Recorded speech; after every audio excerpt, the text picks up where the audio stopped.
On va faire la solution de l'exercice 5 sur la première fiche de topologie. Donc on a la somme sur n, on va prendre de n plus l'infini, z sur n factoriel. Et la question c'est de montrer que c'est absolument convergente. Donc, le fait qu'il y ait un n factoriel ici me suggère de regarder les critères de D'Alembert. Donc, le critère de D'Alembert nous dit quoi? Mais on va regarder le rapport entre la valeur absolue d'un terme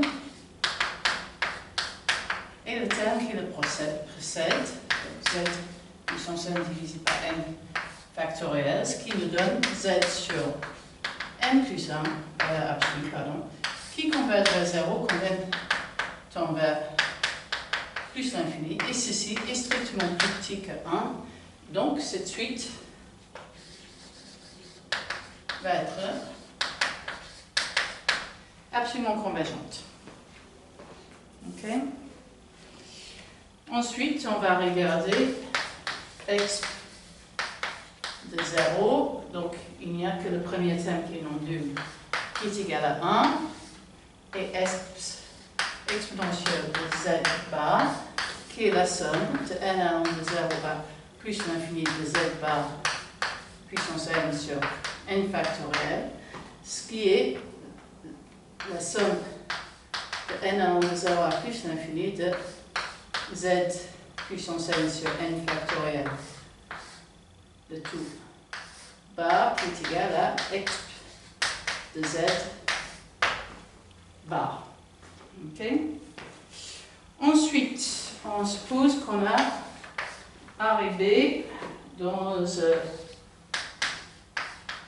et on va regarder exp A fois xb qui est la somme sur n allant de 0 à plus l'infini a puissance n sur n factoriel multiplié par la somme de n allant de 0 à plus l'infini b puissance n sur n factoriel. Puisque ces deux suites-là sont absolument convergentes,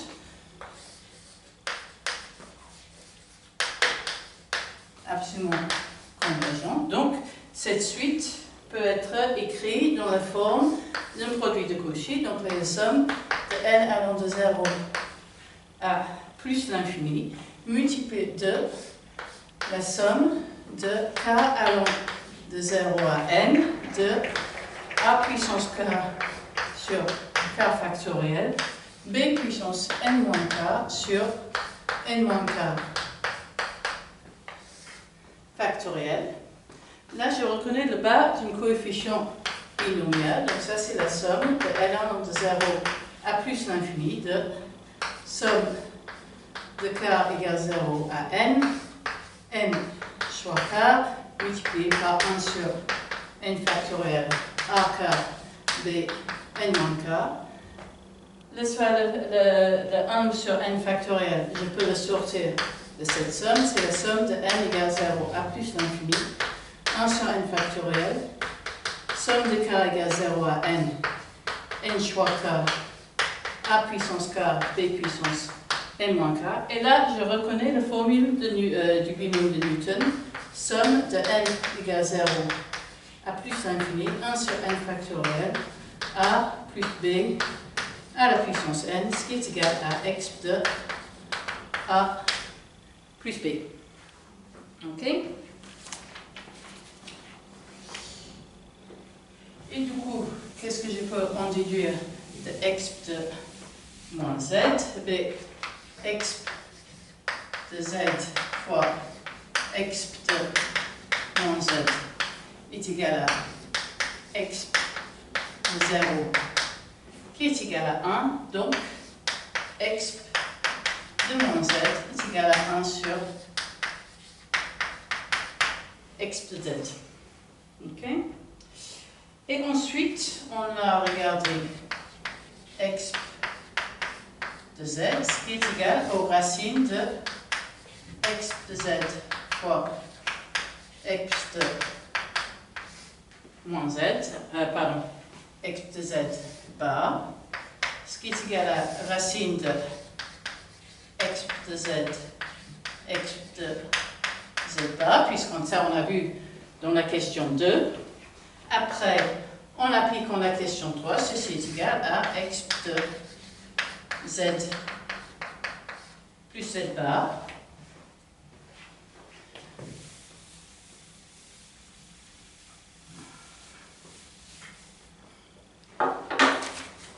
Ceci est la racine de exp de 2 partie réelle de z, ce qui est égal aux racines de exp réelle de z fois exponentielle.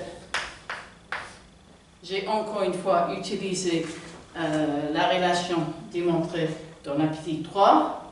Donc ça c'est racine de exponentielle de partie réelle de z.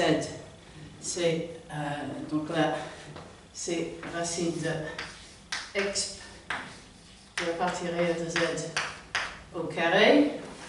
Il reste à démontrer que cette exponentielle est positive. Je note que si x est dans R plus x de x est positive, puisque c'est une somme de termes positifs,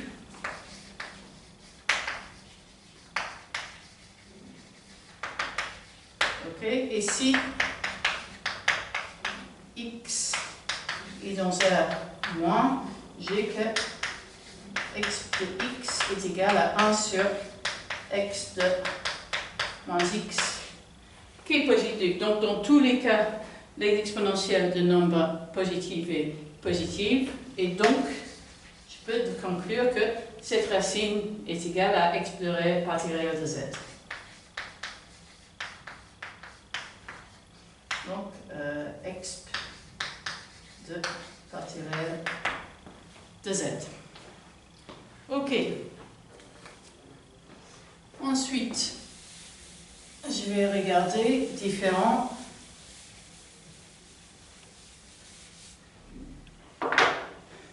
numéro 5. Si je regarde valeur absolue de exp de h moins 1, ceci, j'applique juste la formule, et la somme de L allant de 1 à plus l'infini de h puissance n divisé par n factoriel. J'applique l'inégalité triangulaire et j'obtiens la somme de n égale 1 à plus l'infini, valeur absolue de h à la puissance n divisé par n factoriel. Valeur absolue de h est positive. N factoriel est plus petit ou égal à, est plus grand ou égal à 1, donc 1 sur n factoriel, plus petit ou égal à 1.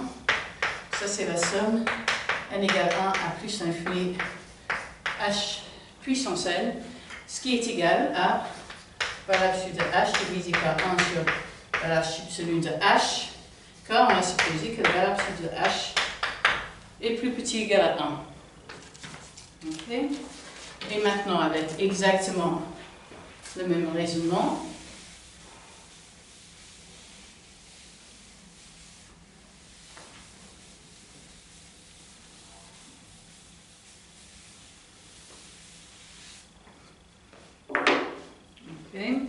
si je prends la valeur absolue de exp de h moins 1 moins h, ça, c'est la valeur absolue de la somme de n égale 2 à plus l'infini h puissance n sur n factoriel, qui est plus petit ou égal par l'inégalité triangulaire à la somme de n égale 2 à plus l'infini valeur absolue de n h à la puissance n factoriel. Et là, tous ces termes-là sont plus petits ou égaux à 2.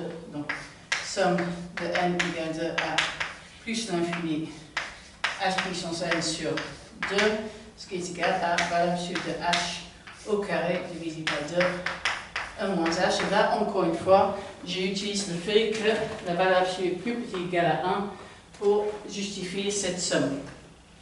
Ok?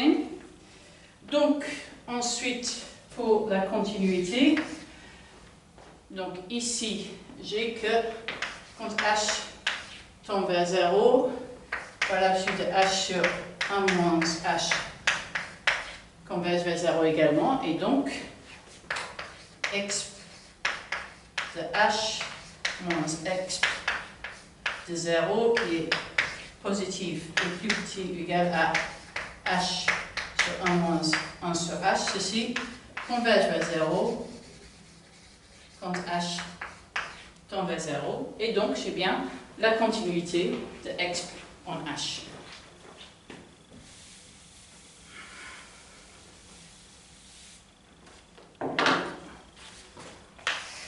Donc, exp continue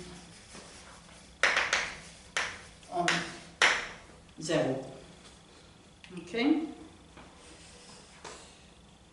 Alors maintenant, si je regarde exp de h moins exp de 0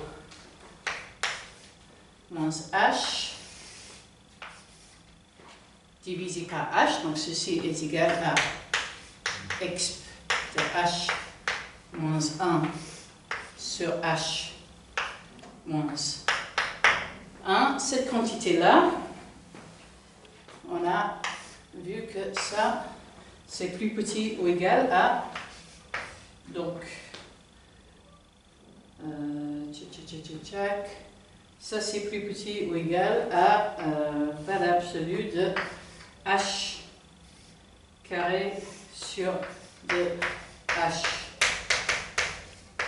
1 moins h, ce qui est égal à valeur absolue de h divisé par 2, 1 moins valeur absolue de h, qui converge à 0 quand h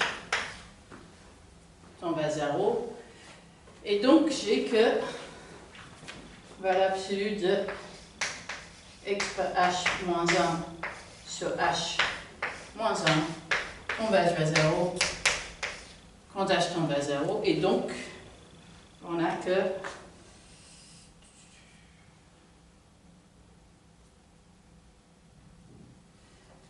j'ai en particulier que exponentielle est dérivable en 0 de dérivée égale à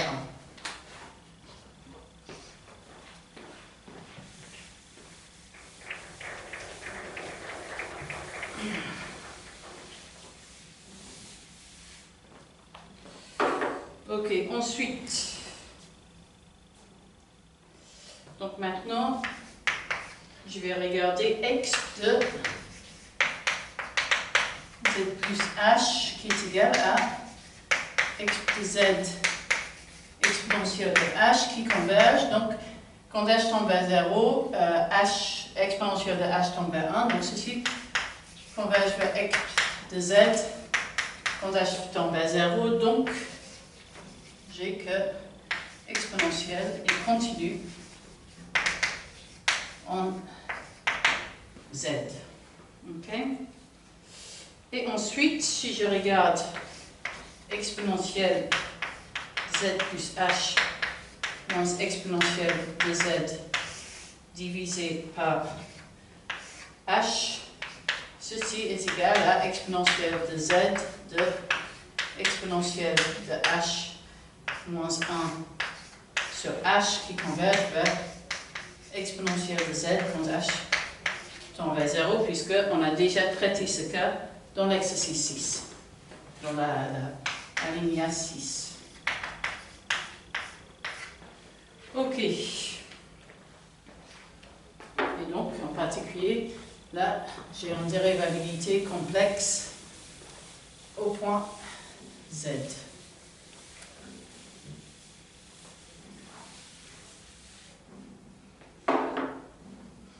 Ok, donc je note qu'en particulier pour tout x dans R, exponentielle de x que dérivée, puisque là je me réduis à une fonction sur la ligne réelle, est égale à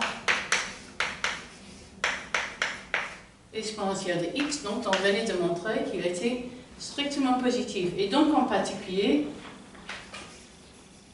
x exp sur la ligne réelle est strictement croissante et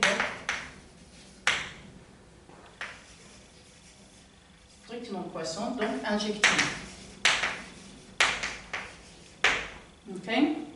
Donc, si z est contenu dans le noyau de l'exponentielle, c'est-à-dire que l'exponentielle de z est égale à 1, puisque cet morphisme de groupe arrive dans un groupe multiplicatif, et donc l'identité du groupe multiplicatif c'est 1, ce qui implique que j'ai que l'exponentielle de la partie réelle de z est égale à 1, qui est l'exponentielle de 0, sauf qu'on vient d'observer que l'exponentielle sur la ligne réelle était injective. Donc, la partie réelle de z est égale à 0, c'est-à-dire que z est dans l'axe imaginaire.